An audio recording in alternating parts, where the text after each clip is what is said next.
Welcome back, folks, to Cornish EXP. This is part 2 of the Tresavine branch line. Hope you enjoy. Let's go, folks. So this board gives you a little bit of an idea of where we are. As you can see, it's the Mineral Tramways mining trail, and this was the Tresavine branch line. So as we can see here, look at the chimney, folks. A very poignant thing on the landscape and can be seen for miles. Here's a picture of some miners outside of, what is it,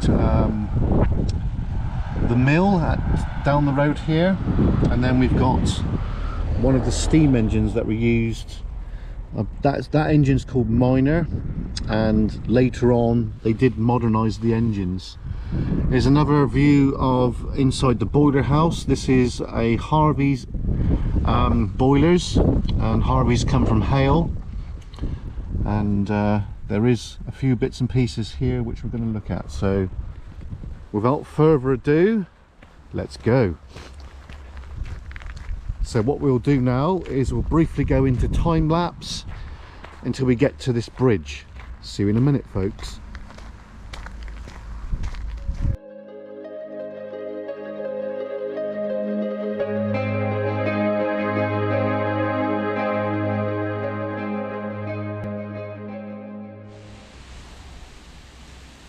Okay, folks, welcome back. So we're now at the steps going down to the first bridge we're going to look at, which would have went over this freight only line here at the Tresavine branch.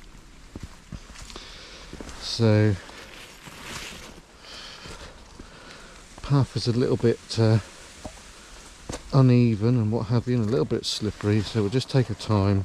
A few little hazards on the way if you're not looking where you're going, but this was to serve the local farms in the area. This was built just for the farming community around Lanner. This little bridge, so it's quite a deep one. So let's have a look. So here it is. So if you don't know the area very well, you would never see this. Look at that. It's magic, isn't it? Very well made. Probably made by the West Cornwall Railway Company. It probably was GWR, but it's a little hidden golden gem, folks. Now, if you don't know the area, you would never find this. It's well off the beaten track. So we'll just go down here and have a little look, and just a lot of water comes down through here in the winter, hence the drain. But there you are. Look at that. It's magic, isn't it? So I think what we'll do is we'll get a quick photo of that, because I don't come here every day. Just get the camera phone.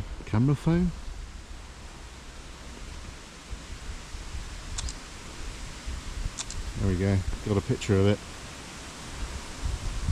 So we'll use that probably as a thumbnail for this video. We'll just get that out the way. There we go. Right, so there might be something of interest up here. We need to go and have a little look. So let's go and have a look.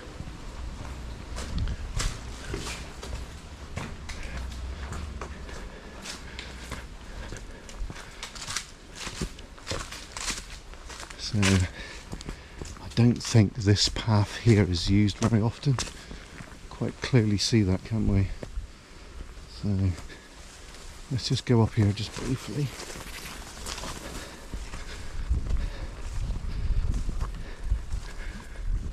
Yeah, pretty sure this is not used a lot. You can tell.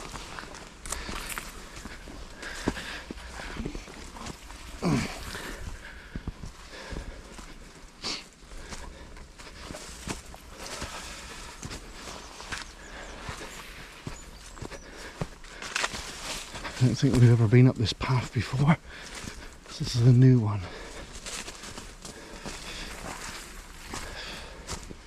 It's quite an old path. You can tell horse and cart kind of lane what was.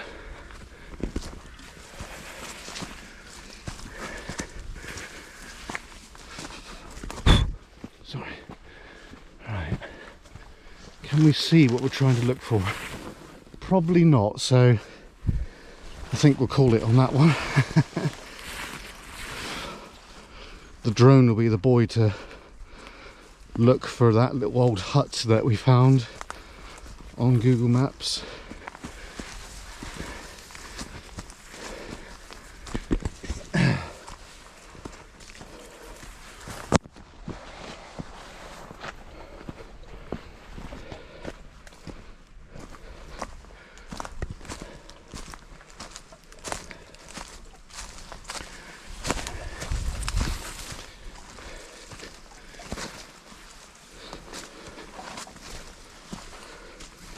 That water you can hear is my water canteen, folks, or my water bottle for when we're out, because we always carry some water with us. It's always best to.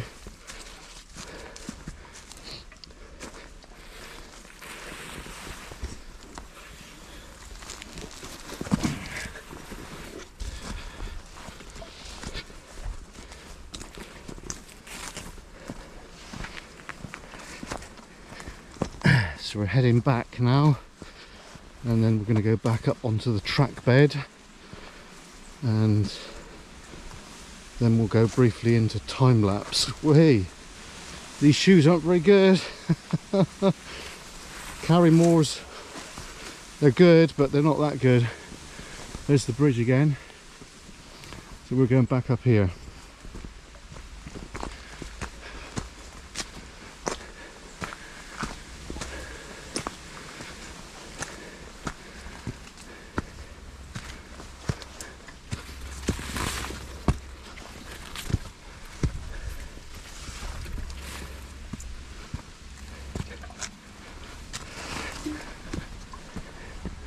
Right, back on the track bed.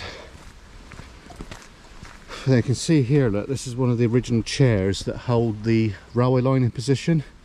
It's a very crude form of holding the sleeper in, or rail in, or a chair, railway chair. You can see some more over here. I was told that this was standard gauge. There we go. This is interesting, isn't it?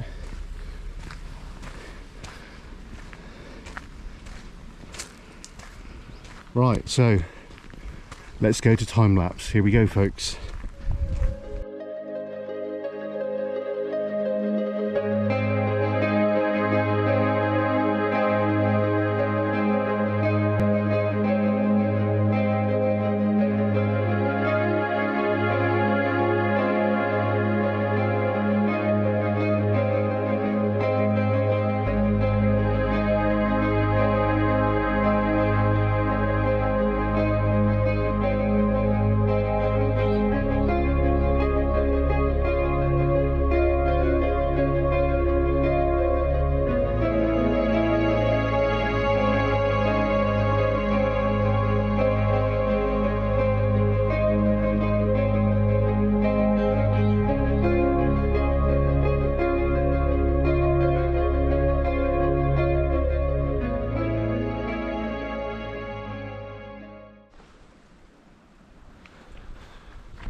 Right, so we're very close to Tresavine mine now.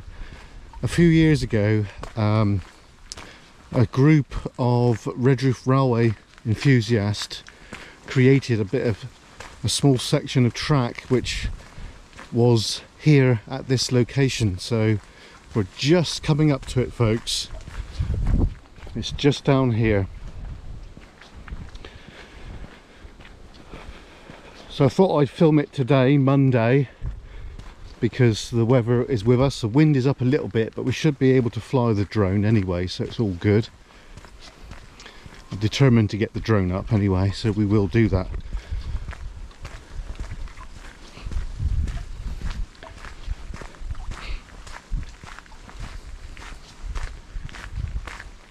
So we must have walked about a mile on this track already, this old railway line.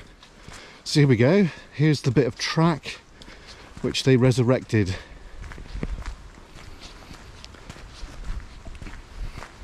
I believe this was done in the late 1990s. So there we go folks, look at that. Magic, isn't it? So they've used an original chair. Now in case you don't know about railways, a chair is this bit here, which basically holds the line in position, as we can see. Looks like they might have used some of the original holding down bolts there, which is nice. But this track, looking at it, it does look fairly modern, to be honest. Obviously we know that because we volunteer at the Houston Railway, so we see track quite regularly. So it looks here, these might be the original pegs holding it down, which they've saved at some stage. So that's quite interesting, isn't it? Standard gauge folks, which is really good. So modern railways use wooden sleepers and concrete sleepers, but back in the days like this they used concrete chairs or sleepers. We've got some original bits and pieces still left here. Look, it's amazing. Now over here we've got a sign. I'm not sure if it's intelligible now or no, but we shall read it to you. Are you ready? Tresavine branch of the Hale Railway. So this is very old folks. 1838 to 1936. Now my grandfather told me that this line was still down during World War II. This representation of a granite set, which is the sleepers basically, and rails, was relayed in 1999 by Cornwall Railway Society, built to serve the Tresavine mine. Today this line is a public right-of-way owned by Lanner Parish Council. Now that's lovely, isn't it? Someone should come here and just give that a bit of a clean, really. So what we're going to do now is we're going to go down here and have a little look to see what else can be seen. Now there is an engine house here. It's very small. I don't think it was the main engine house as such, but it's still an interesting item to look at. So we'll go and have a little look. So yeah, let's keep rolling. So the line didn't stop there, it carried on down through here basically folks, and there would have been a series of sidings and what have you, but this location has been altered quite a lot, so it's not as it was when this site was operational. So I think we'll go along here a minute. So just up here, this is where the little marshalling yard would have been. I don't know what we can see of it. So yeah, it's right here basically. This is, you can see there's a granite set right there. This obviously been put in over the years, but so we're walking on what was part of the track bed, and it's just changed beyond all recognition folks. So I think what we'll do in a minute, if we can't find what we're looking for, is we'll get the drone up, and yeah, you can quite clearly see that it came through here and it came along here basically. It's changed a lot folks over the last almost 100 years. As they say, time and tide wait for no man, and it's always, everything's always changing, nothing ever stays the same. Oh, they blocked that off for some reason, I don't know why. Right, so I think what we'll do now is, they probably could be railway related bricks as possible. So I think we'll use this area here as a good vantage point, and we'll send the drone up. See you in a second.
Just like magic, we're here. So here's the engine house, probably the only one surviving at Tresavine mine. So this is a very small engine. It was probably utilized for winding, or more than likely, going by my judgment, this probably provided power to the stamps that was possibly at this location. So we're going to have a look inside, folks. This quite clearly looks like a stamps engine because of this embankment along here. Correct me if I'm wrong, folks. I may be. From time to time I do get things wrong, but not very often. So this is the plug doorway here. This is the bob wall we're just going through. So there would have been, this is very small actually compared to what I'm used to, folks, because usually it's 3 chambers. I think, to be honest, what's happened here is this has been used for something else at a later life, because this is the bob wall here. The bob wall is where the beam would have been, rocking up and down, providing the power. And I think the cataracts would be buried under here, which is like a little chamber where the weights and the pulleys would have been. That could be the original entrance to the boiler house, which has been sealed up. So this has been repurposed, folks. You can quite clearly see this. and of course there's a lot of red brick in the wall up there, which is, yeah, it's been repurposed basically. So we've got the classic style window there. That hasn't really been played about with. That looks original to me, folks. Yeah, obviously we've got the local youths have been putting their stupid graffiti around, which is just ridiculous in my book. This here is the chimney, or remains of, and as I said before, look at that. Look, there you go. That's good, isn't it? That's a nice little feature, that is.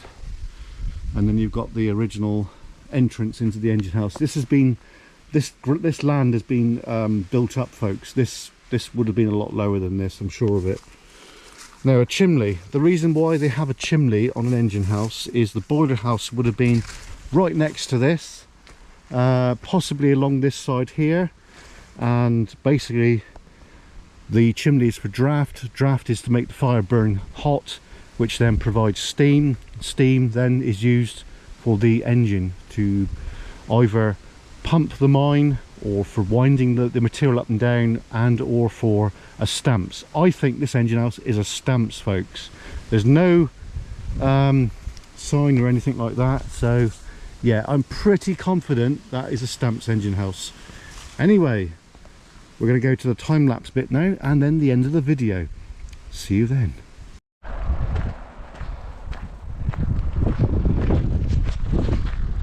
Well, I hope you enjoyed that, folks. We'll be back later in the week, and until then, look after yourselves. Cheers and gone from the Tresavine branch. Bye, folks.